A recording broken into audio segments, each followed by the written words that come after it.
বিসমিল্লাহির রহমানির রহিম। আসসালামু আলাইকুম রহমতুল্লাহ। সুপ্রিয় এসএসসি ও দাখিল শিক্ষার্থীরা, আশা করি তোমরা আল্লাহর অশেষ রহমতে অনেক অনেক ভালো আছো। আজকে আমরা আলোচনা করব পরিমিতি অধ্যায়ের 16.2 এর অনুশীলনীর যে প্রশ্নগুলো আছে, আমরা সবগুলো প্রশ্ন সমাধান করে দেওয়ার চেষ্টা করব ইনশাল্লাহ। তো আমরা প্রশ্নগুলো এখানে লিখে রেখেছি, তোমাদেরকে জাস্ট বুঝিয়ে দেব। তো আমরা যদি 1 নম্বর প্রশ্নটি একটু দেখি, যে 1 নম্বর প্রশ্নে বলা আছে যে একটি আয়তাকার ক্ষেত্রের দৈর্ঘ্য বিস্তারের দ্বিগুণ, এর ক্ষেত্রফল 512 বর্গমিটার হলে পরিসীমা নির্ণয় করো। তো আমাদের কি পরিসীমা নির্ণয় করতে বলছে। তো দেখো, মনে করি বিস্তার হচ্ছে x মিটার, তাহলে দৈর্ঘ্য হচ্ছে 2x মিটার। যেহেতু এখানে বলাই ছিল যে আয়তাকার ক্ষেত্রের দৈর্ঘ্য বিস্তারের দ্বিগুণ, বিস্তারটা আসলে এখানে কিন্তু প্রস্থ নির্দেশ করতেছে, ঠিক আছে, এখানে প্রস্থ নির্দেশ করতেছে। তাহলে দৈর্ঘ্য হবে 2x মিটার, তাহলে ক্ষেত্রফল কি হবে, দৈর্ঘ্য গুণন প্রস্থ বর্গমিটার, অর্থাৎ x গুণন 2x বর্গমিটার। তাহলে x আর 2x গুণ করলে হয় 2x স্কোয়ার। তাহলে এখানে আবার হচ্ছে এর ক্ষেত্রফল কত দেওয়া আছে, 512 বর্গমিটার। তাহলে প্রশ্ন মতে আমরা 2x স্কোয়ার সমান 512 লিখতে পারি। তাহলে 2টা ওই পাশে যা ভাগ হবে, 512কে 2 দ্বারা ভাগ করলে হয় 256। তাহলে স্কোয়ারটা আবার ওই পাশে রুট হবে, 256কে রুট করলে হয় 16। তাহলে x সমান হচ্ছে 16। এই এক্সটা আসলে কি ধরেছিলাম, এক্সটা ধরেছিলাম হচ্ছে বিস্তার। তাহলে বিস্তার হচ্ছে 16 মিটার, দৈর্ঘ্য হলো দ্বিগুণ, তাহলে 16 গুণন 2 ইকুয়াল 32 মিটার। তাহলে পরিসীমা আমরা জানি যে 2 ইন্টু দৈর্ঘ্য যোগ প্রস্থ, তাহলে 16 যোগ 32 48, 48কে 2 দ্বারা গুণ করলে হয় 96। তার মানে আমাদের 96 হবে অ্যান্সার। আচ্ছা, এখন আমরা 2 নং কোশ্চেনটা দেখব। আচ্ছা, 2 নং কোশ্চেনে আমাদের কি বলা আছে যে একটি জমির দৈর্ঘ্য 80 মিটার, প্রস্থ 60 মিটার, ওই জমির মাঝে একটি পুকুর খনন করা হলো। মাঝে পুকুর খনন করা হলো, যদি পুকুরের প্রত্যেক পাড়ের বিস্তার 4 মিটার হয় তবে পুকুর পাড়ের ক্ষেত্রফল নির্ণয় করো। তাহলে দেওয়া আছে দৈর্ঘ্য 80 মিটার, প্রস্থ 60 মিটার, তাহলে ক্ষেত্রফল দৈর্ঘ্য গুণন প্রস্থ অর্থাৎ 4800 বর্গমিটার। আবার পুকুর পাড়ের বিস্তার হচ্ছে 4 মিটার, তাহলে পার বাদে পুকুরের দৈর্ঘ্য কত হবে, তাহলে 80 মাইনাস 4 যোগ 4 মিটার অর্থাৎ 72 মিটার। আবার পার বাদে পুকুরের প্রস্থ 60 মাইনাস 4 যোগ 4 মিটার, তাহলে 60 থেকে 80, 60 থেকে 8 বাদ দিলে 52 মিটার, ঠিক আছে। তাহলে পার বাদে পুকুরের ক্ষেত্রফল কি হবে, পার বাদে পুকুরের দৈর্ঘ্য গুণন পার বাদে পুকুরের প্রস্থ গুণ করলে হয় 3744 বর্গমিটার। তাহলে পুকুর পাড়ের ক্ষেত্রফল কত হবে, তাহলে মোট যে ক্ষেত্রফল, ঠিক আছে, 4800 বর্গমিটার থেকে আমরা যদি পার বাদে পুকুর ক্ষেত্রফল 3744 বিয়োগ করি, তাহলে আমাদের হয় হচ্ছে 1056 বর্গমিটার। তো এটাই আসলে হচ্ছে আমাদের 2 নং প্রশ্নের অ্যান্সার। আশা করি আপনারা বুঝতে পেরেছেন। এখানে আমরা চিত্রটাও দেখাইছি।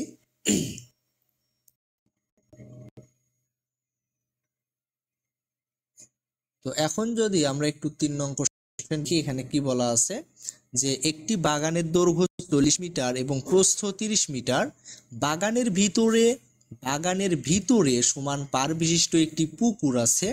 পুকুরের ক্ষেত্রফল বাগানের ক্ষেত্রফলের হাফ অংশ হলে পুকুরের দৈর্ঘ্য ও প্রস্থ নির্ণয় করো। তাহলে দেওয়া আছে দৈর্ঘ্য 40 মিটার, প্রস্থ 30 মিটার, তাহলে ক্ষেত্রফল হবে দৈর্ঘ্য গুণন প্রস্থ অর্থাৎ 40 গুণন 30 বর্গমিটার সমান 1200 বর্গমিটার। তাহলে মনে করি পুকুরের বিস্তার, যেহেতু এখানে পুকুরের বিস্তার দেওয়া নাই, তাহলে পুকুরের বিস্তার x মিটার, তাহলে পার বাদে পুকুরের দৈর্ঘ্য কত হবে 40 মাইনাস 2x, এবং পার বাদে পুকুরের প্রস্থ হবে 30 মাইনাস 2x মিটার। তাহলে ক্ষেত্রফল হবে কি, এই যে পার বাদে পুকুরের দৈর্ঘ্য 40 মাইনাস 2x, পার বাদে পুকুরের প্রস্থ 30 মাইনাস 2x, তাহলে দৈর্ঘ্য গুণন প্রস্থ।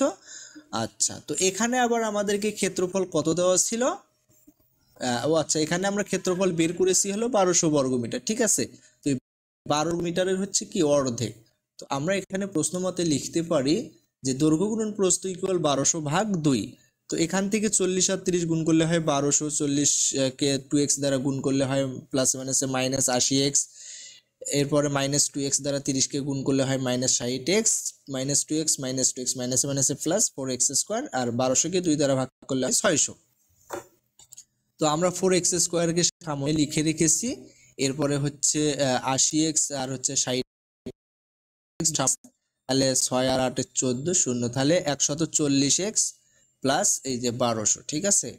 আর এই পাশে ইকুয়াল চিহ্নের এই পাশে ছিল 600, সেটা আমাদের বাম পক্ষে মাইনাস 600 আর ডান পক্ষে থাকছে 0। তো এখন আমরা কি করব, তাহলে 4x² মাইনাস 140x, 1200 থেকে 600 বাদ দিলে 600 ইকুয়াল 0। উভয় পক্ষ থেকে হচ্ছে 100 থেকে 4 নেই, 4 যদি কমন নেই সব তাহলে এখানে থাকে x² কমন নাও, যেটা কমন দ্বারা ভাগ করব 35 কে আচ্ছা দ্বারা 600 কে 4 দ্বারা ভাগ করলে হয় 150। তো এই 4 যদি আমরা আবার ডান পক্ষে নিয়ে যাই, ডান পক্ষে আছে 0, তো 0 কে 4 দ্বারা ভাগ করলে কি হবে? 0ই হবে। তাহলে x² - 35x + 150 ইকুয়াল 0। তো এখন আমরা আবার এখানে দেখেন মিডল টার্ম করেছি, ঠিক আছে। তাহলে এটাকে দেখেন মিডল টার্ম মানে হচ্ছে মধ্যপদ বিভাজন, অর্থাৎ মাঝখানের যা আছে প্রথমে এবং হচ্ছে লাস্টে যা আছে এই দুইটাকে চিহ্ন সহ গুণ করে যা হবে, তাহলে x² আর হচ্ছে 150 গুণ করলে হয় 150x², যেহেতু দুটার সামনে প্লাস তাহলে প্লাস 150x²। এখন মাঝখানে যে 35x আছে মাইনাস 35x, এটাকে এমন ভাবে ভাঙতে হবে যাতে গুণ করলে প্লাস 150x² হয় আর হচ্ছে যোগ বিয়োগ করলে মাইনাস 35x হয়, ঠিক আছে। তো দেখেন এখানে লিখেছি x² - 30x - 5x plus 150 equal 0। তো 5 আর হচ্ছে 30 আমরা যদি গুণ করি তাহলে 5 30 এর 150 হয়, মাইনাসে মাইনাসে প্লাস, আর x গুণ করলে হয় x², ঠিক আছে। তার মানে প্লাস 150x² হয়, মাইনাস 30x - 5x, কিন্তু আবার যদি যোগ বিয়োগ করি তাহলে কিন্তু এখানে দেখা যাচ্ছে যেহেতু দুটার সামনে মাইনাস, তাহলে 30 আর 5 তাহলে কত হবে? 35, তাহলে মাইনাস 35x এই কিন্তু হয়, অর্থাৎ মাঝখানে যা ছিল তাই মিলতেছে, তাই না। তো এখন আবার এই দুটার থেকে আমরা হচ্ছে x কমন নিলে এখানে থাকে - 30, এই দুটার থেকে যদি আমরা -5 কমন নেই তাহলে x প্লাস মাইনাসে মাইনাস 150 কে 5 দ্বারা ভাগ করলে হয় 30, ঠিক আছে। তাহলে x - 30 x - 5 ইকুয়াল 0, যেহেতু দুটাই ইকুয়াল 0 তাহলে এটা পুরোটা সমান যেহেতু 0 তাহলে x - 30 ইকুয়াল 0 লিখতে পারবো, x - 5 ইকুয়াল 0 লিখতে পারবো। তাহলে x ইকুয়াল আমরা পাই হচ্ছে 30, x ইকুয়াল পাই হচ্ছে 5, এপাশে মাইনাস ওপাশে যায় প্লাস, ঠিক আছে। তাহলে x ইকুয়াল 30 গ্রহণযোগ্য নয়, কারণ কি? কারণ পারের বিস্তার প্রস্থের সমান হতে পারে না। তাহলে x ইকুয়াল কত হবে? 5 হবে। তাহলে পুকুরের দৈর্ঘ্য হচ্ছে 40 - 2 × 5 মিটার, তো এখান থেকে পাই 30 মিটার, আর পুকুরের প্রস্থ এখানে পাই 30 - 2 × 5, অর্থাৎ এর জায়গায় 5 বসাবো, তাহলে এখান থেকে আমরা পাই হচ্ছে 20 মিটার, ঠিক আছে। আশা করি আপনারা বুঝতে পেরেছেন। তো এখন আমরা দেখব হচ্ছে 4 নাম্বার কোশ্চেনটা। তো দেখেন এখানে কি বলা আছে যে একটি বর্গাকার মাঠের বাইরে চারিদিকে 5 মিটার চওড়া একটি রাস্তা আছে, রাস্তার পাশে মাঠের নির্ণয় করো। তো মনে করি বর্গাকার মাঠের দৈর্ঘ্য x মিটার, তাহলে বাগানের ক্ষেত্রফল যেহেতু বর্গাকার তাহলে ক্ষেত্রফল হবে x² বর্গ মিটার, তাহলে রাস্তা সহ কত হবে? x + 2 × 5 মিটার, তাহলে x + 10 মিটার, তাহলে রাস্তা সহফল কত হবে? x + 10 তার উপরে স্কয়ার বর্গ মিটার। তাহলে রাস্তার ক্ষেত্রফল কত হলো? এখানে রাস্তা সহ ক্ষেত্রফল আর এটা হলো বাগানের ক্ষেত্রফল, ঠিক আছে। তাহলে শুধু রাস্তার ক্ষেত্রফল কত হবে? এই যে x + 10 হোল স্কয়ার থেকে যদি আমরা হচ্ছে বাগানের ক্ষেত্রফলটা বিয়োগ করি তাহলে কিন্তু হয়ে যাবে। তো এখানে আমরা হচ্ছে a + b হোল স্কয়ার যদি সূত্র প্রয়োগ করি তাহলে a² + 2ab + b², আর এখানে হচ্ছে -x²। তো এখান থেকে আমরা পাই হচ্ছে 20x + 100, ঠিক আছে। তো প্রশ্ন মতে আবার হচ্ছে এটা আমরা কি পাইলাম? রাস্তার ক্ষেত্রফল পাইলাম, তাই না। এখানে আবার দেখেন কি বলা ছিল যে রাস্তার ক্ষেত্রফল 500 বর্গমিটার, তাহলে আমরা এইটা সমান সমান 500 বর্গমিটার লিখতে পারি। তাহলে এখান থেকে দেখেন আমরা কি, এই যে 20x এপাশে +100 ওপাশে যায় -100, তাহলে 400, তাহলে 20 আবার হচ্ছে x এর সাথে গুণন আকারে আছে ওপাশে যায় ভাগ হবে, তাহলে x সমান পাইলাম হচ্ছে 20। তাহলে মাঠের ক্ষেত্রফল, ঠিক আছে, আমাদেরকে কি বলতে মাঠের ক্ষেত্রফল নির্ণয় করতে বলছে। তাহলে মাঠের ক্ষেত্রফল কত হবে? এটা হচ্ছে রাস্তার ক্ষেত্রফল, আমাদেরকে এটা দেওয়া ছিল। আর এক্সট্রা আমরা আসলে কি ধরেছিলাম? বর্গাকার মাঠের দৈর্ঘ্য ধরেছিলাম। তাহলে বর্গাকার মাঠের ক্ষেত্রফল কত হবে? 20 এর উপর স্কয়ার করলে হয় 400 বর্গমিটার, ঠিক আছে। তাহলে মাঠের ক্ষেত্রফল হবে 400 বর্গমিটার। তো আশা করি আমাদের যে 4 নাম্বার প্রশ্নটা ছিল এটা আপনারা বুঝতে পেরেছেন।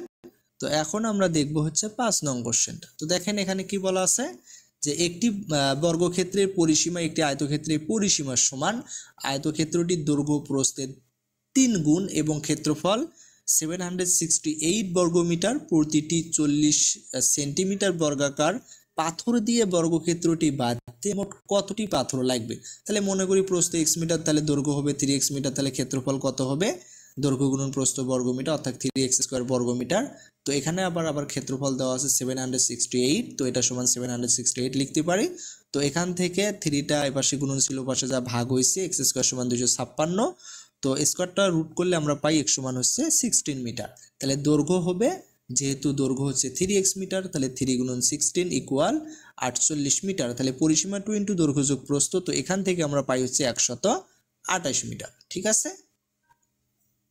আচ্ছা, তো আমাদেরকে এখানে কিন্তু দেওয়াই ছিল প্রশ্নে যে বর্গক্ষেত্রে পরিসীমা আয়তক্ষেত্রে পরিসীমা সমান। তো বর্গক্ষেত্রে পরিসীমা সমান আয়তক্ষেত্রে পরিসীমা আমরা লিখতে পারি। তো তাহলে কি হবে, বর্গক্ষেত্রে পরিসীমাও কত হবে, 128 মিটার। তাহলে বর্গক্ষেত্রে বাহুর দৈর্ঘ্য কত হবে, যেহেতু বর্গের 4টা বাহু থাকে, 128কে পরিসীমাকে 4 দ্বারা ভাগ করলে বাহুর দৈর্ঘ্য পাওয়া যাবে। তাহলে বাহুর দৈর্ঘ্য হচ্ছে 32 মিটার। ঠিক আছে। তো এখন দেখেন তাহলে বর্গক্ষেত্রে ক্ষেত্রফল কত হবে, বাহুর উপর স্কোয়ার, 32-এর উপর স্কোয়ার করলে হয় 1024 বর্গমিটার। ঠিক আছে, 1024 বর্গমিটার। তাহলে পাথরের দৈর্ঘ্য 40 সেন্টিমিটার, এখানে সেন্টিমিটারে দেওয়া আছে। ঠিক আছে, কিন্তু আমরা যে বর্গক্ষেত্রে ক্ষেত্রফল সেটা কিন্তু মিটারে দেওয়া আছে। তো আমরা এই যে পাথরের যে দৈর্ঘ্য সেন্টিমিটারটাকে যদি মিটারে পরিণত করতে চাই, তাহলে 100 দ্বারা কি করব, ভাগ করব। তাহলে 0.4 মিটার। তাহলে পাথরের ক্ষেত্রফল এখন কত হবে, 0.4 তার উপর স্কোয়ার। তো এখান থেকে পাই হচ্ছে 0.16 বর্গমিটার। ঠিক আছে, তাহলে বর্গক্ষেত্রটি বাদতে পাথর লাগবে কতটি, মোট ক্ষেত্রফলকে যদি একটা পাথরের ক্ষেত্রফল দ্বারা ভাগ করি, তাহলে আমরা পাই হচ্ছে কত, 6400টি। ঠিক আছে, আশা করি আপনারা এটা বুঝতে পেরেছেন। আচ্ছা, এখন আমরা দেখব হচ্ছে 6 নং কোশ্চেনটি। তো এখানে কি বলা আছে দেখেন, 6 নম্বরে বলা আছে যে একটি আয়তাকার ক্ষেত্রের ক্ষেত্রফল 160 বর্গমিটার, যদি এর দৈর্ঘ্য 6 মিটার কম হয় তবে ক্ষেত্রটি বর্গাকার হয়। আয়তাকার ক্ষেত্রের দৈর্ঘ্য ও প্রস্থ নির্ণয় করো। তাহলে মনে করি দৈর্ঘ্য x মিটার, প্রস্থ y মিটার, তাহলে ক্ষেত্রফল হবে xy বর্গমিটার। এখানে আবার ক্ষেত্রফল আমাদেরকে দেওয়া আছে 160, তাহলে xy সমান হচ্ছে 160। এটাকে আমরা 1 নং সমীকরণ বিবেচনা করলাম। তাহলে দৈর্ঘ্য যদি 6 মিটার কম হয়, তাহলে নতুন দৈর্ঘ্য হবে x - 6 মিটার। তো এখানে বলা ছিল দৈর্ঘ্য 6 মিটার কম হলে, যদি কম হয় তবে ক্ষেত্রটি কি হয়, বর্গাকার হয়। তার মানে দৈর্ঘ্য আর প্রস্থ তখন সমান হয়ে যায়। তাহলে আমরা লিখতে পারি প্রশ্ন মতে যে x - 6 ইকুয়াল y। তাহলে x সমান কি হবে, y + 6। এটাকে 2 নং সমীকরণ বিবেচনা করলাম। তাহলে x এর মান 1 নং এ বসিয়ে পাই। তাহলে 1 নং সমীকরণ হচ্ছে xy ইকুয়াল 160। ঠিক আছে, তো x এর মান y + 6 ইন্টু y ইকুয়াল 160। তো এখান থেকে গুণ করলে পাই y² + 6y - 160 ইকুয়াল 0।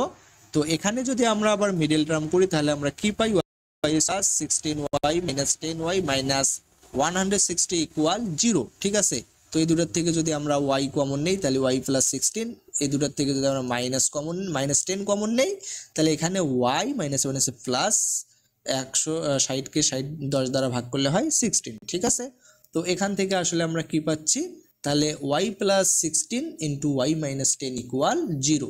ঠিক আছে, তো এখন দেখেন তাহলে y + 16 ইকুয়ালও 0 হবে, y - 10 ইকুয়ালও 0 হবে। তাহলে প্লাস ছিল, ও পাশে যায় মাইনাস, y ইকুয়াল -16, এই পাশে মাইনাস, ও পাশে যায় প্লাস, y ইকুয়াল 10। ঠিক আছে, একটা হচ্ছে y এর মান -16 আর একটা হচ্ছে y এর মান 10। তো y ইকুয়াল -16 গ্রহণযোগ্য নয়, কারণ দৈর্ঘ্য বা প্রস্থ ঋণাত্মক হতে পারে না। তাহলে y ইকুয়াল কত হবে, 10 হবে। তাহলে এখন 2 নং এ y এর মান বসিয়ে পাই। তাহলে 2 নং সমীকরণ কি ছিল, x ইকুয়াল y + 6। তাহলে x ইকুয়াল y + 6, তাহলে আমরা y এর জায়গায় কত বসাবো, 10 বসাবো। তাহলে 10 আর 6 16, তাহলে দৈর্ঘ্য হচ্ছে 16 মিটার, প্রস্থ হচ্ছে 10 মিটার। ঠিক আছে, তো এটাই কিন্তু আসলে আমাদেরকে বের করতে বলছিল। তো 7 নং কোশ্চেনে কি বলা আছে যে একটি সামান্তরিকের ভূমি উচ্চতার 3/4 অংশ এবং ক্ষেত্রফল 303 বর্গমিটার হলে ক্ষেত্রটির ভূমি উচ্চতা নির্ণয় করো। তাহলে মনে করি সমান্তরিকের উচ্চতা x, ভূমি 3x/4 মিটার, তাই না? তাহলে ক্ষেত্র কত হবে, 3x/4 x বর্গমিটার। তাহলে 3x আর x গুণ করলে হয় 3x² / 4 বর্গমিটার। তাহলে এখানে আবার আমাদেরকে কি দেওয়া আছে, ক্ষেত্রফল দেওয়া আছে 363। তাহলে 3x² / 4 ইকুয়াল 363। তো এখান থেকে 4টা এই পাশে ভাগাকারে আছে, পাশে যায় গুণ হইবে, আর এ পাশে আবার 3 কি আকারে আছে, গুণন আকারে আছে। তাহলে এই পাশে এসে কি হবে, ভাগ হবে, তাই কি না? আচ্ছা, তাহলে এখন দেখেন এখান থেকে আসলে আমরা কি পাই, x² ইকুয়াল আমরা পাচ্ছি হচ্ছে 484। তাহলে x ইকুয়াল স্কোয়ারটা ওই পাশে যায় রুট হবে। তাহলে রুট করলে আসলে আমরা কত পাই, রুট করলে আমরা পাই x এর মান হচ্ছে 22।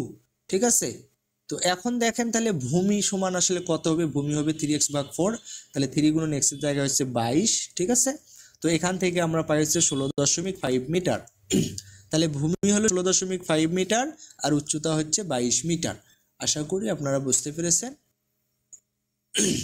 তো এখন আমরা দেখব হচ্ছে 8 নং কোশ্চেনটি। এখানে বলা আছে যে একটি সামান্তরিকের ক্ষেত্রফল একটি বর্গক্ষেত্রের ক্ষেত্রফলের সমান। সামান্তরিকের ভূমি 125 মিটার এবং উচ্চতা 5 মিটার হলে বর্গক্ষেত্রটির কর্ণের দৈর্ঘ্য নির্ণয় করো। তাহলে দেওয়া আছে সামান্তরিকের ভূমি 125 মিটার, উচ্চতা 5 মিটার। তাহলে ক্ষেত্রফল হচ্ছে তাহলে ক্ষেত্রফল কত হবে? 125 গুণন 5। সামান্তরিকের ক্ষেত্রফল সমান সমান কি? ভূমি গুণন উচ্চতা। তাহলে এখান থেকে আমরা পাই হচ্ছে 625 বর্গ মিটার। তো প্রশ্ন অনুসারে সামান্তরিকের ক্ষেত্রফল সমান বর্গক্ষেত্রের ক্ষেত্রফল, যেটা প্রশ্নে দেওয়া আছে। তাহলে বর্গক্ষেত্রের ক্ষেত্রফল হচ্ছে কত হবে? 625 বর্গ মিটার। তাহলে মনে করি বর্গের এক বাহুর দৈর্ঘ্য a মিটার, তাহলে ক্ষেত্রফল হবে কি? স্কয়ার বর্গ মিটার। তাহলে প্রশ্ন মতে স্কয়ার সমান কত? 625। তাহলে a সমান স্কয়ারটা ওই পাশে রুট হবে, তাহলে a সমান পাই হচ্ছে 25 মিটার। আমরা আবার জানি বর্গক্ষেত্রের কর্ণের দৈর্ঘ্য হচ্ছে √2 × a। এই রুটটা শুধু 2 এর উপরে আছে, ঠিক আছে? √2 আর এর মান হচ্ছে 25। তো আমরা √2 আর 25 যদি গুণন করি তাহলে পাই হচ্ছে 35.35 মিটার প্রায়।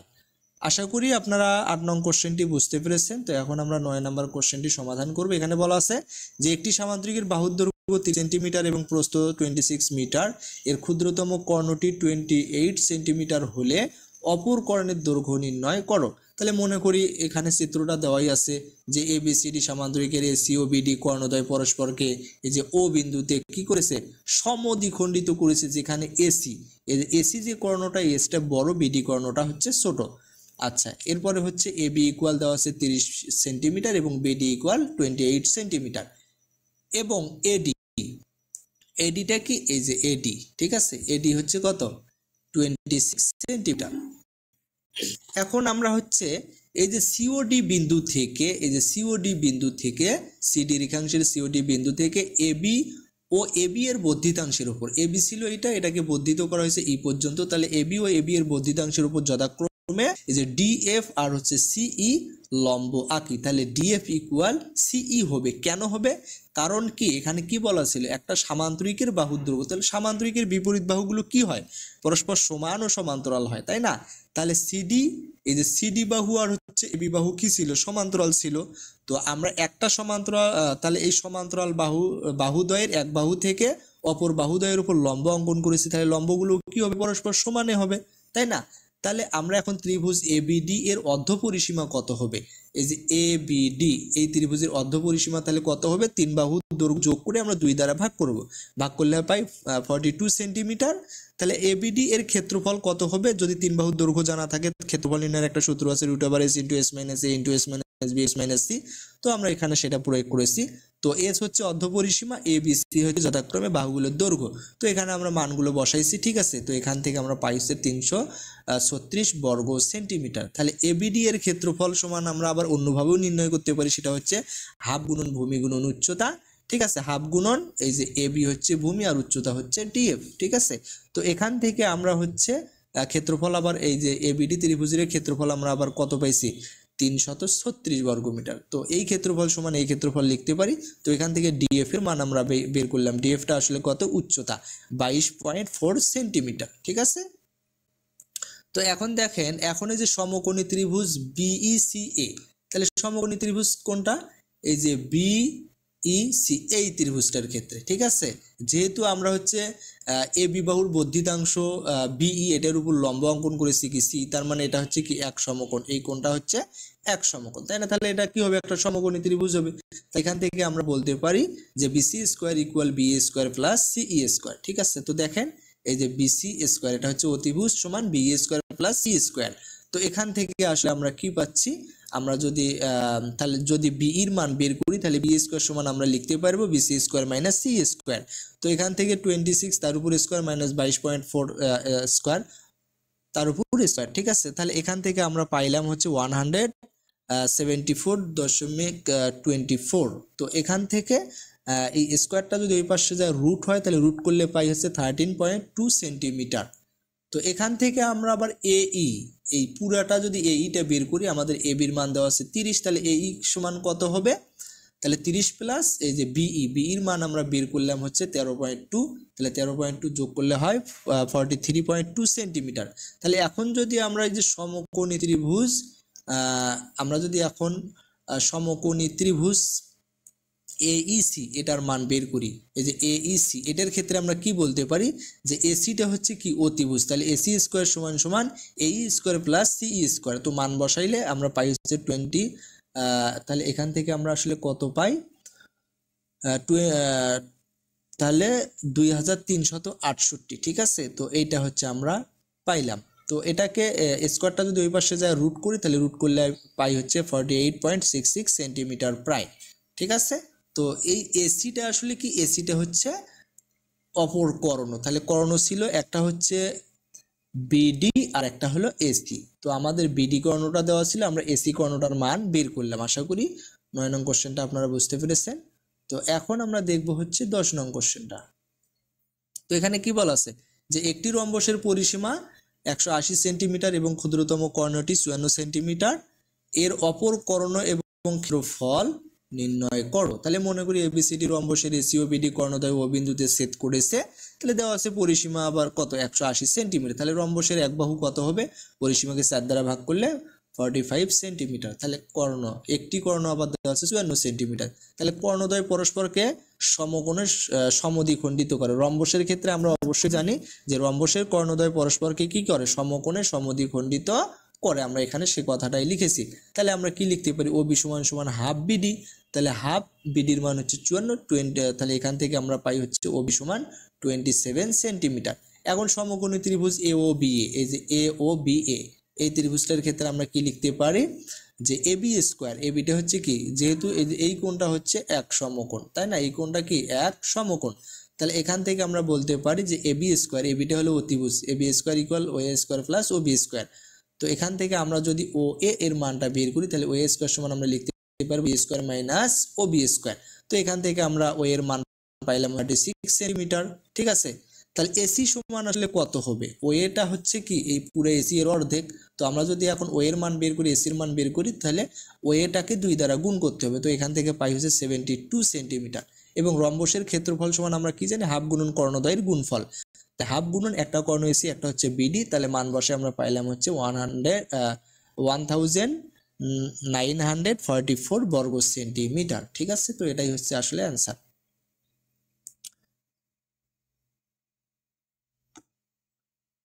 আচ্ছা, তো আমরা 10 নম্বর প্রশ্ন পর্যন্ত দেখলাম। এখন হচ্ছে আমরা পরবর্তী কোশ্চেনগুলো দেখব। তো এখন আমরা যদি একটু 11 নম্বর কোশ্চেনটা দেখি, 11 নম্বর কোশ্চেনে কি বলা ছিল যে একটি ট্রাপিজিয়ামের সমান্তরাল বাহু দুইটির দৈর্ঘ্যের অন্তর 8 সেন্টিমিটার এবং এদের লম্ব দূরত্ব 24 সেন্টিমিটার। যদি ট্রাপিজিয়ামের ক্ষেত্রফল 312 বর্গ সেন্টিমিটার হয় তবে বাহু দুইটির দৈর্ঘ্য নির্ণয় করো। তো মনে করি সমান্তরাল বাহুদ্বয়ের ছোটটি হচ্ছে x সেন্টিমিটার আর বড়টি হচ্ছে x+8 সেন্টিমিটার, তাই না, যেহেতু অন্তর দেওয়া আছে 8। তাহলে ক্ষেত্রফল কত হবে, হাফ গুণন সমান্তরাল বাহুদ্বয়ের যোগফল গুণন উচ্চতা। তাহলে এখান থেকে আমরা আসলে কত পাই, এখান থেকে আমরা পাই হচ্ছে 24x+96, ঠিক আছে। তো প্রশ্ন মতে আমরা এটা সমান আমাদের ক্ষেত্রফল আবার দেওয়া আছে কত 512, সেটা লিখতে পারি। তো এখান থেকে আমরা x এর মান পাইলাম হচ্ছে 9 সেন্টিমিটার। তাহলে বড় বাহুটি কত হবে, x+8 অর্থাৎ 17 সেন্টিমিটার। আশা করি আপনারা এটা বুঝতে পেরেছেন। তো এখন যদি আমরা একটু 12 নং কোশ্চেনটা দেখি যে একটি ট্রাপিজিয়ামের সমান্তরাল বাহুদ্বয়ের দৈর্ঘ্য যথাক্রমে 31 সেন্টিমিটার ও 11 সেন্টিমিটার এবং অপর বাহুদ্বয়টির যথাক্রমে 10 সেন্টিমিটার 12 সেন্টিমিটার। এখন বলা আছে ক্ষেত্রফল নির্ণয় করো। তো দেখেন, মনে করি এবিসিডি ট্রাপিজিয়াম, এই যে এ বি সি ডি, এখানে আমরা চিত্রটা জাস্ট দেখাচ্ছি। এবিসিডি ট্রাপিজিয়াম যার এবি ও সিডি সমান্তরাল, এবি ও সিডি বাহুদ্বয় সমান্তরাল এবং এবি ইকুয়াল 31 সেন্টিমিটার ও সিডি ইকুয়াল 11 সেন্টিমিটার। অপর বাহুদ্বয় AD equal 10 centimetre, BC equal 12 centimetre, ঠিক আছে। তো এখন আমরা এখানে কি করেছি, এই যে সি বিন্দু থেকে এডি এর সমান্তরাল করে, এই যে এডি এটার সমান্তরাল করে আমরা হচ্ছে সিই অঙ্কন করেছি। তাহলে এখান থেকে আসলে কি হবে দেখেন, এডি সমান 11 সেন্টিমিটার এবং সিই সমান কত হবে 10 সেন্টিমিটার। তাহলে বি সমান আসলে কত হবে, 31 মাইনাস 11 ইকুয়াল 20 সেন্টিমিটার। ঠিক আছে, তাহলে এখন ত্রিভুজ সিইবি, তাহলে এই যে সিইবি এই ত্রিভুজটার ক্ষেত্রে অর্ধপরিসীমা আসলে কত হবে, আমরা এই তিনটা বাহু যোগ করে 2 দ্বারা ভাগ করব, তাহলে পাই হচ্ছে 21 সেন্টিমিটার। ঠিক আছে, তাহলে এখন এই যে সিইবি এর ক্ষেত্রফলটা আসলে কত হবে, আমরা ত্রিভুজের তিন বাহুর দৈর্ঘ্য জানা থাকলে ক্ষেত্রফল নির্ণয়ের সূত্র হচ্ছে √s * s - a * s - b * s - c। তো আমরা এখানে সেই সূত্রটা প্রয়োগ করেছি। এস আসলে হচ্ছে অর্ধপরিসীমা আর এবিসি হচ্ছে বাহু তিনটির দৈর্ঘ্য। তো এখান থেকে আমরা পাই হচ্ছে 45.6 বর্গ সেন্টিমিটার। আবার ত্রিভুজ সিইবি, এই যে সিইবি এই ত্রিভুজের ক্ষেত্রফল আমরা আবার যদি অন্যভাবে নির্ণয় করি তাহলে আমরা লিখতে পারি হাফ গুণন ভূমি গুণন উচ্চতা। ঠিক আছে, তাহলে এখান থেকে আমরা সিএফ আসলে কি উচ্চতা, তো এখানে আবার ওই ত্রিভুজটার ক্ষেত্রফল বের করেছি 45.6 বর্গ সেন্টিমিটার। তো 45.6 সমান এটা আমরা পুরোটা লিখতে পারি। তো এখান থেকে আমরা সিএফ যে উচ্চতাটা সেটার মান বের করলাম হচ্ছে 4.56। ঠিক আছে, তো এখন ট্রাপিজিয়ামের ক্ষেত্রফল সমান হাফ গুণন সমান্তরাল বাহুদ্বয়ের যোগফল গুণন উচ্চতা, এখান থেকে পাই হচ্ছে 95.75 বর্গ সেন্টিমিটার। ঠিক আছে, তো আমাদের কিন্তু এটাই বের করতে বলছিল। আশা করি আপনারা বুঝতে পেরেছেন। এখন আমরা একটু 13 অঙ্কটা দেখব। আচ্ছা, এখানে কি বলা আছে, একটি সুষম অষ্টভুজের কেন্দ্র থেকে কৌণিক বিন্দু দূরত্ব 1.5 সেন্টিমিটার হলে এর ক্ষেত্রফল নির্ণয় করো। ঠিক আছে, মনে করি এবিসিডি ইএফজিএইচ একটি সুষম অষ্টভুজ। আমরা এখানে চিত্রটা দিয়েছি। এর কেন্দ্র ও থেকে শীর্ষবিন্দুগুলো যোগ করলে 8টি সমান ক্ষেত্রফল বিশিষ্ট ত্রিভুজ কি হয়, উৎপন্ন হয়, তাই না? তো কেন্দ্র ও বিন্দুতে উৎপন্ন 8টি কোণের পরিমাপ কত হবে, 360 ডিগ্রি হবে। তাহলে একটি কোণ কত হবে, কোণ এ ও বির কথা যদি আমরা বলি তাহলে আমরা 360কে 8 দ্বারা ভাগ করলে হয় 45 ডিগ্রি। ঠিক আছে, তো কেন্দ্র ও থেকে কৌণিক বিন্দুগুলোর দূরত্ব আবার দেওয়া আছে 1.5 মিটার। তো এ ও বি এর ক্ষেত্রফল তাহলে কত হবে, যেহেতু ও এ আর হচ্ছে ও বি এই বাহু দুইটা হচ্ছে সমান, তাহলে এটা একটা কিন্তু সমদ্বিবাহু, তাহলে হাফ গুণন 1.5 অর্থাৎ আমরা কিন্তু হচ্ছে ত্রিভুজের ক্ষেত্রফল নির্ণয়ের একটা সূত্র জানি, সেটা হচ্ছে কি হাফ গুণন বাহুদের গুণফল গুণন অন্তর্ভুক্ত কোণের সাইন থিটা। অর্থাৎ যদি হচ্ছে দুইটা বাহু দেওয়া থাকে এবং তাদের যদি হচ্ছে অন্তর্ভুক্ত কোণ দেওয়া থাকে তাহলে ক্ষেত্রফল হচ্ছে হাফ গুণন বাহুদ্বয়ের গুণফল গুণন অন্তর্ভুক্ত কোণের সাইন থিটা। তো এখানে সাইন থিটা প্রত্যেকটা কোণের পরিমাপ যেহেতু 45 ডিগ্রি করে, তাহলে এখানে 45 ডিগ্রি লিখেছি। তাহলে এখান থেকে আমরা আসলে পাই 0.7955 বর্গ মিটার। তাহলে অষ্টভুজের ক্ষেত্রফল কত হবে, 8 গুণন একটা ত্রিভুজের ক্ষেত্রফল, তাহলে এখান থেকে আমরা গুণ করলে পাই হচ্ছে 6.36 বর্গ মিটার প্রায়। ঠিক আছে, আশা করি আপনারা এটা বুঝতে পেরেছেন। তো এখন আমরা দেখব হচ্ছে 14 নং কোশ্চেনটা। তো এখানে কি বলা আছে যে আয়তাকার একটি ফুলের বাগানের দৈর্ঘ্য 150 মিটার এবং প্রস্থ 100 মিটার। বাগানটিকে পরিচর্যা করার জন্য ঠিক মাঝ দিয়ে 3 মিটার চওড়া দৈর্ঘ্য ও প্রস্থ বরাবর রাস্তা আছে। এখন ক নম্বরে বলা আছে উপরের তথ্যটি চিত্রের সাহায্যে সংক্ষিপ্ত বর্ণনা দাও। তো আমরা এখানে চিত্রটা অঙ্কন করেছি। তো দেখেন চিত্রে বাগানটির দৈর্ঘ্য হচ্ছে যে 150 মিটার এবং প্রস্থ হচ্ছে কত মিটার, 100 মিটার এবং দৈর্ঘ্য প্রস্থ বরাবর 3টা চওড়া কি দেওয়া আছে, রাস্তা দেখানো হলে এখানে আমরা 3 মিটার চওড়া কি দেখাইলাম, রাস্তা দেখাইলাম। ঠিক আছে, আশা করি আপনারা বুঝতে পেরেছেন। তো খ নং কোশ্চেনে আবার কি বলা আছে যে রাস্তার ক্ষেত্রফল নির্ণয় করো। এই যে রাস্তা আছে না, এই রাস্তার ক্ষেত্রফল নির্ণয় করো। তাহলে রাস্তা সহ বাগানের দৈর্ঘ্য 150, রাস্তা সহ প্রস্থ হচ্ছে 100 মিটার, তাই না? তাহলে রাস্তা সহ ক্ষেত্রফল আসলে কত হবে, 1500 বর্গ মিটার। তাহলে রাস্তা বা বাগানের দৈর্ঘ্য কত হবে, 150 - 3 মিটার 147 মিটার এবং প্রস্থ হচ্ছে 100 - 3 মিটার সমান 57, যেহেতু মাঝ বরাবর রাস্তা আছে, তাই না? এখন তাহলে রাস্তা বাদে ক্ষেত্রফল, বাগানের ক্ষেত্রফল কত হবে, বাগানের ক্ষেত্রফল হবে আর রাস্তা সহ বাগানের ক্ষেত্রফল, আচ্ছা রাস্তা বাদে বাগানের দৈর্ঘ্য 147, রাস্তা বাদে বাগানের প্রস্থ এত, তাহলে রাস্তা বাদে বাগানের ক্ষেত্রফল হবে 147 গুণন 197 বর্গ মিটার। তো এখান থেকে আমরা পাই 14,259 বর্গ মিটার। তাহলে রাস্তার ক্ষেত্রফল কত হবে, এই যে মোট যে ক্ষেত্রফল রাস্তা সহ সেখান থেকে রাস্তা বাদে যে ক্ষেত্রফল সেটা যদি বিয়োগ করি তাহলে পাই হচ্ছে 741 বর্গ মিটার। ঠিক আছে, আশা করি আপনারা বুঝতে পেরেছেন। এখন আমরা যদি গ নং কোশ্চেনটা দেখি। তো এখানে কি দেওয়া আছে দেখেন, রাস্তাটি পাকা করতে 25 সেন্টিমিটার দৈর্ঘ্য এবং 12.5 সেন্টিমিটার প্রস্থ বিশিষ্ট কয়টি ইটের প্রয়োজন হবে। তাহলে খ হতে পারে রাস্তার ক্ষেত্রফল হচ্ছে কত, 41 বর্গ মিটার। তাহলে দেওয়া আছে ইটের দৈর্ঘ্য হচ্ছে 25 সেন্টিমিটার। তো সেন্টিমিটারকে মিটারে পরিণত করতে গেলে 100 দ্বারা ভাগ করলে পাই হচ্ছে 0.25 মিটার। আবার ইটের প্রস্থ পাই হচ্ছে কত, 100 দ্বারা ভাগ করলে পাই 0.125 মিটার। তাহলে একটি ইটের ক্ষেত্রফল কত হবে আসলে, দৈর্ঘ্য গুণন প্রস্থ। তাহলে আমরা এখান থেকে পাই 0.03125 বর্গ মিটার।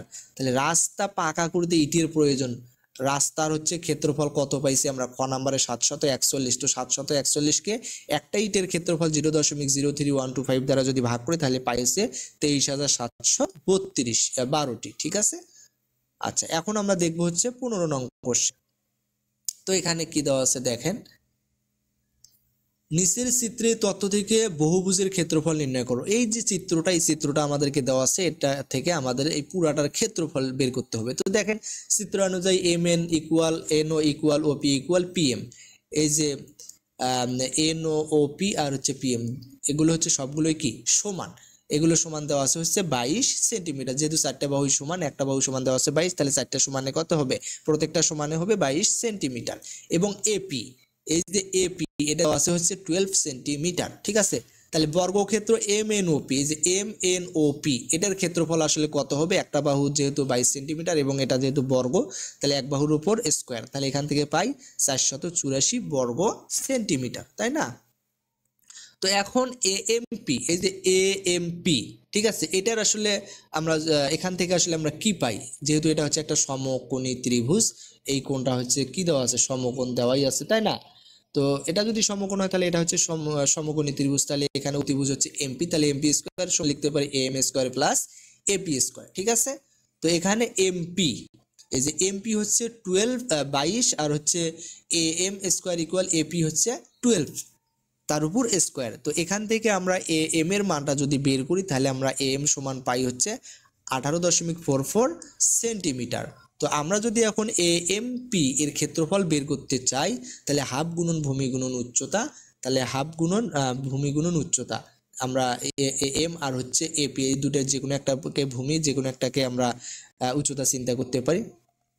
তো এখান থেকে মান বসালে আমরা পাই 110.64 বর্গ সেন্টিমিটার। ঠিক আছে। যদি পুরোটার ক্ষেত্রফল বের করতে চাই, তো এই যে এএমপি ত্রিভুজটা, তারপর হচ্ছে বিএনএম ত্রিভুজটা, এনসিও ত্রিভুজটা, ওডি পি যে ত্রিভুজটা অর্থাৎ পিডিও যে ত্রিভুজটা, এই সবগুলোই, তাহলে এখান থেকে পুরাটার যদি এখন ক্ষেত্রফল বের করতে চাই অর্থাৎ এবিসিডি বর্গক্ষেত্রের ক্ষেত্রফল সমান আমরা লিখতে পারি 4 গুণন এই যে একটার ক্ষেত্রফল, যেহেতু এএমপি এই চারটা যে ত্রিভুজ আছে চারটায় যেহেতু সমান, তো একটা ত্রিভুজের ক্ষেত্রফলকে 4 দ্বারা যদি গুণ করি তাহলে এই যে ছোট ছোট যে চারটা ত্রিভুজ আছে এই চারটা ত্রিভুজের ক্ষেত্রফল পাবো। আর এমএনওপি এটা তো আমরা ক্ষেত্রফল আগে বের করেছি, ঠিক আছে, সেটা হচ্ছে 484 বর্গ সেন্টিমিটার। তো এই যে 4 গুণন এএমপি এর ক্ষেত্রফল প্লাস এমএনওপি বর্গের ক্ষেত্রফল, তো এখান থেকে আমরা পাই হচ্ছে 926.56 বর্গ সেন্টিমিটার। আশা করি আপনারা এটা বুঝতে পেরেছেন। ঠিক আছে। তো এখন যদি আমরা 16 নম্বরের ক নাম্বারটা একটু দেখি, তো এরকম হচ্ছে আমাদেরকে একটা চিত্র দেওয়া আছে। ঠিক আছে। এখানে বলা আছে নিচের চিত্র তথ্যটি বহুভুজের ক্ষেত্রফল নির্ণয় করো। তো এই তথ্যগুলো থেকে আমাদেরকে এই বহুভুজের ক্ষেত্রফল নির্ণয় করতে হবে। তো এখানে আমাদেরকে ঘ নাম্বারে কয়েকটি প্রশ্ন দেওয়া আছে। তো ক নাম্বারে হচ্ছে এই চিত্রটা দেওয়া আছে। তো এখানে দেওয়া আছে যে এ বি ইকুয়াল হচ্ছে 4 সেন্টিমিটার। ঠিক আছে। দেখেন এই যে এ বি ইকুয়াল 4 সেন্টিমিটার, এরপরে হচ্ছে BC equal 3 centimetre, CD equal 2.4 centimetre এবং এডি সমান 3 সেন্টিমিটার। এখন আমরা কি করেছি যে ডি আর হচ্ছে বি এই দুটো হচ্ছে যোগ করেছি। তাহলে যোগ করলে আসলে এখানে কি পাই, কোন বিএডি সমান হচ্ছে এক সমকোণ। এখানে আবার বলাই আছে, দেখেন এখানে এক সমকোণের চিহ্ন দেওয়া আছে, তাই না। তাহলে বিএডি সমান এক সমকোণ হবে। তাহলে এবিডি যে ত্রিভুজটা আছে, দেখেন এবিডি এটা তাহলে একটা কি সমকোণী ত্রিভুজ, যার হচ্ছে বিডিটা অতিভুজ। তাহলে অতিভুজ স্কোয়ার সমান লম্ব স্কোয়ার প্লাস ভূমি স্কোয়ার। তো এখান থেকে আমরা বিডির মান বের করলাম হচ্ছে 5। ঠিক আছে। বিডির মান বের করলাম কত, 5 সেন্টিমিটার। তাহলে এবিডি এর ক্ষেত্রফল হবে হাফ গুণন ভূমি গুণন উচ্চতা। তো এখান থেকে আমরা মানগুলো বসায় পাই হচ্ছে 6 বর্গ সেন্টিমিটার। ঠিক আছে। এটা এবিডি এর ক্ষেত্রফল পেলাম 6 বর্গ সেন্টিমিটার। এখন ত্রিভুজ হচ্ছে ডিবিসি, এই যে ডিবিসি এটার হচ্ছে আমরা ডিবি বাহুরও মান জানি, ঠিক আছে, বিসির মান জানি, সিডির মান জানি। যদি তিনটার মান জানি তাহলে আমরা আগে হচ্ছে এটার ক্ষেত্রফল বের করার জন্য অর্ধ পরিসীমা বের করব। তো তিনটা বাহুর দৈর্ঘ্যর যোগফলকে 2 দ্বারা ভাগ করলে অর্ধ পরিসীমা 5.2 বের হয়। তাহলে ডিবিসি এর ক্ষেত্রফল যদি তিনটা বাহুর দৈর্ঘ্য জানি তাহলে root over S into S minus A into S minus B into S minus C. ABC হচ্ছে বাহু তিনটির দৈর্ঘ্য আর এস হচ্ছে অর্ধ পরিসীমা, যার মান আমরা আগেই বের করেছি। তো এখানে আমরা যদি মানগুলো বসাই, তো এখান থেকে আমরা পাই হচ্ছে 2.62 বর্গ সেন্টিমিটার। তাহলে এখন যদি পুরোটার ক্ষেত্রফল বের করি তাহলে এবিসিডি এর ক্ষেত্রফল হবে 6 বর্গ সেন্টিমিটার, যেটা আমরা আগে বের করেছি যে এই ত্রিভুজটার ক্ষেত্রে, ঠিক আছে। এবং এটার ক্ষেত্রে বের করলাম হচ্ছে কত, 2.62। তো এই দুটো যোগ করলে হয় 8.62 বর্গ সেন্টিমিটার। তো এটাই আসলে অ্যান্সার, ঠিক আছে। তো এখন যদি আমরা খ নং কোশ্চেনটা একটু দেখি, তো দেখেন এরকম একটা চিত্র দেওয়া আছে। তো এখান থেকে চিত্রানুযায়ী এবিসিডি ট্রাপিজামের সমান্তরাল বাহুদ্বয় হচ্ছে এবি সমান কত 20 সেন্টিমিটার, সিডি সমান হচ্ছে 5 সেন্টিমিটার, এবং অপর বাহুদ্বয় এডি ইকুয়াল বিসি ইকুয়াল 12, অর্থাৎ এডির মানও 12, বিসির মানও 12 সেন্টিমিটার। এখন সিওডি বিন্দু থেকে, এই যে সিওডি বিন্দু থেকে আমরা কি করেছি, এবি বাহুর ওপর যথাক্রমে ডিই আর হচ্ছে সিএফ লম্ব অঙ্কন করেছি। তাহলে এখান থেকে এই সমান সমান আমরা কি বলতে পারি, বিএফ বলতে পারি। তাহলে দেখেন এই যে এই আর হচ্ছে বিএফ এই দুটোর সমান কেন, কারণ এই যে এডি আর হচ্ছে বিসি এই বাহুদ্বয় হচ্ছে সমান, ঠিক আছে, এবং সিডি আর হচ্ছে এবি সমান্তরাল। তার কারণে কিন্তু আমরা যেহেতু এই যে এই বাহুদ্বয় সমান হওয়ার কারণে আমরা সি আর ডি বিন্দু থেকে লম্ব অঙ্কন করার কারণে আমরা এই যে এই আর হচ্ছে বিএফ এটুকু কি পাইলাম, সমান পাইলাম, তাই না। আচ্ছা, এবং ইএফ সমান হচ্ছে 5 সেন্টিমিটার, এই যে ইএফ, ঠিক আছে, এটা কত হবে 5 সেন্টিমিটার হবে, যেহেতু উপরে সিডি হচ্ছে 5 সেন্টিমিটার। তো এখান থেকে আমরা এবি মাইনাস ইএফ সমান সমান আমরা লিখতে পারি এই প্লাস বিএফ। তো এখান থেকে আমরা হচ্ছে 20 মাইনাস 5, অর্থাৎ এই প্লাস এই, যেহেতু দুইটা হচ্ছে সমান, এই এবং বিএফ যেহেতু সমান, তো এই প্লাস এই সমান আমরা লিখতে পারি 15। তাহলে 2 এই সমান হচ্ছে 15, এই সমান পাই হচ্ছে 7.5 সেন্টিমিটার। এখন ত্রিভুজ এইডি, তাহলে এইডি ত্রিভুজ কোনটা, এই যে এইডি, এই যে এই ত্রিভুজটা, ঠিক আছে, এই ত্রিভুজটা।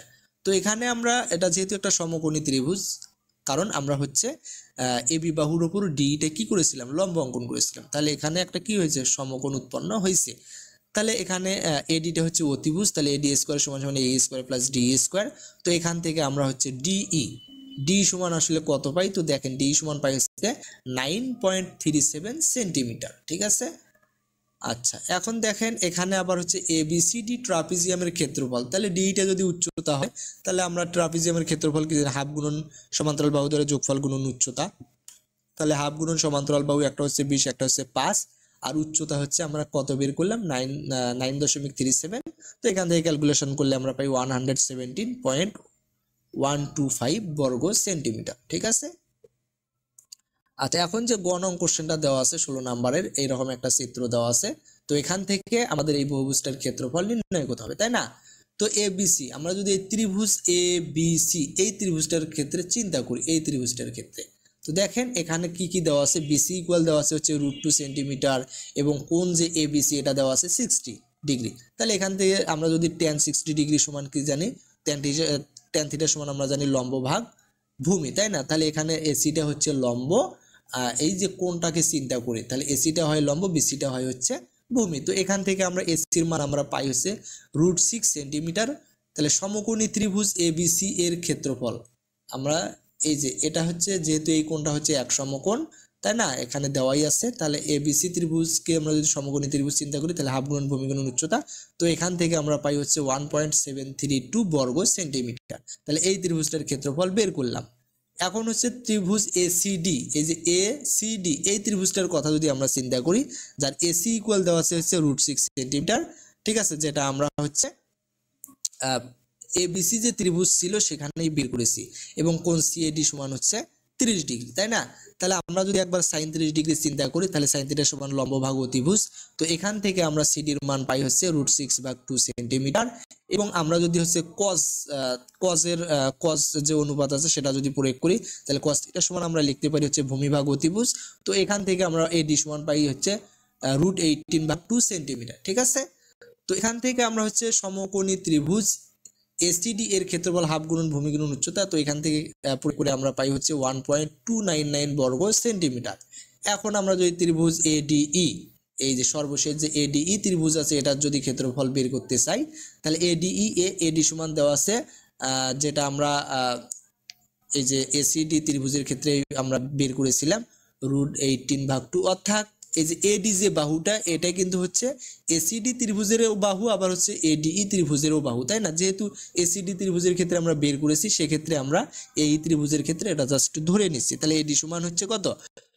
√18/2 সেন্টিমিটার, আর হচ্ছে কোণ ডিএই এটা সমান দেওয়া আছে হচ্ছে 30 ডিগ্রি। ঠিক আছে, আমরা যদি একবার হচ্ছে sin 30 ডিগ্রি চিন্তা করি, sin θ সমান লম্ব ভাগ অতিভুজ, তো সেক্ষেত্রে আমরা এখান থেকে ডি এর মান পাই হচ্ছে √18/4 সেন্টিমিটার। এরপরে হচ্ছে cos θ যদি আমরা প্রয়োগ করি, তাহলে cos 30 ডিগ্রি সমান cos θ সমান আমরা কি জানি? ভূমি ভাগ অতিভুজ।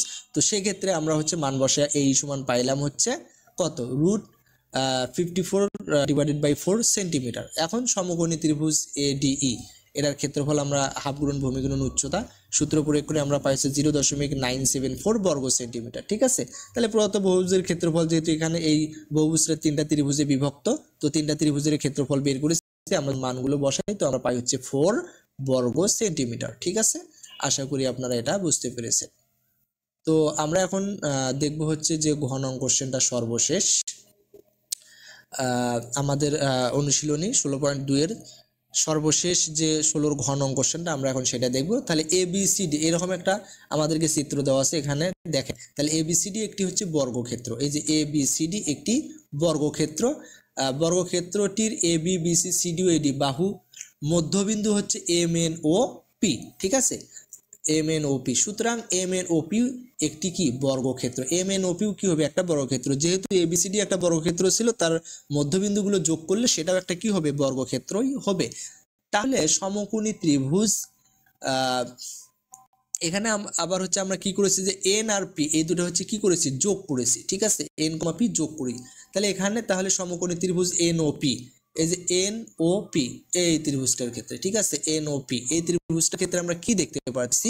তাহলে আমরা লিখতে পারি যে এনপি স্কোয়ার, এনপি স্কোয়ার সমান এ স্কোয়ার প্লাস ওপি স্কোয়ার। এখান থেকে মান বসায় আমরা পাই হচ্ছে কত? তাহলে এনপি সমান পাই হচ্ছে √1250 সেন্টিমিটার। ঠিক আছে, এনপিটা। এখন দেখেন এই যে বিসি ও এডি এর মধ্যবিন্দু যথাক্রমে এন ও পি, তার কারণে আমরা বলতে পারি এবি সমান্তরাল এনপি। এই যে এবি আর এনপি কি? সমান্তরাল, তাই না? তাহলে সমান্তরাল হলে কি হবে? এবি বাহু আর এনপি বাহুটা কি হবে? সমান হবে, তাই না? সুতরাং এবি ইকুয়াল এনপি ইকুয়াল হচ্ছে কত? √1250 সেন্টিমিটার। তাহলে এবিসিডি বর্গক্ষেত্রের ক্ষেত্রফল কত হবে? এক বাহু হচ্ছে √1250, তার উপর স্কোয়ার করলেই তো আমরা কি পাবো? এবিসিডি এর ক্ষেত্রফল পাবো। তো স্কোয়ার রুট কাটাকাটি গেলে আমরা পাই হচ্ছে 1250 বর্গ সেন্টিমিটার। ঠিক আছে, তো এটাই হচ্ছে আমাদের সর্বশেষ ঘ নং কোশ্চেনের আনসার। আশা করি আপনারা বুঝতে পেরেছেন। তো আমরা হচ্ছে প্রত্যেকটা অনুশীলনী প্রশ্নগুলো সমাধান করে দিচ্ছি, তো ভিডিওগুলো অবশ্যই আপনাদের বন্ধুদের মাঝে শেয়ার করেন। আমরা প্রত্যেকটা ক্লাসের অনুশীলনী প্রশ্নগুলো সমাধান করে দেব ইনশাল্লাহ। তো এতক্ষণ সাথে থাকার জন্য সবাইকে ধন্যবাদ। পরবর্তী ভিডিওর আমন্ত্রণ জানিয়ে এখানে শেষ করেছি। সবাইকে ধন্যবাদ। আসসালামু আলাইকুম ওয়া রাহমাতুল্লাহ।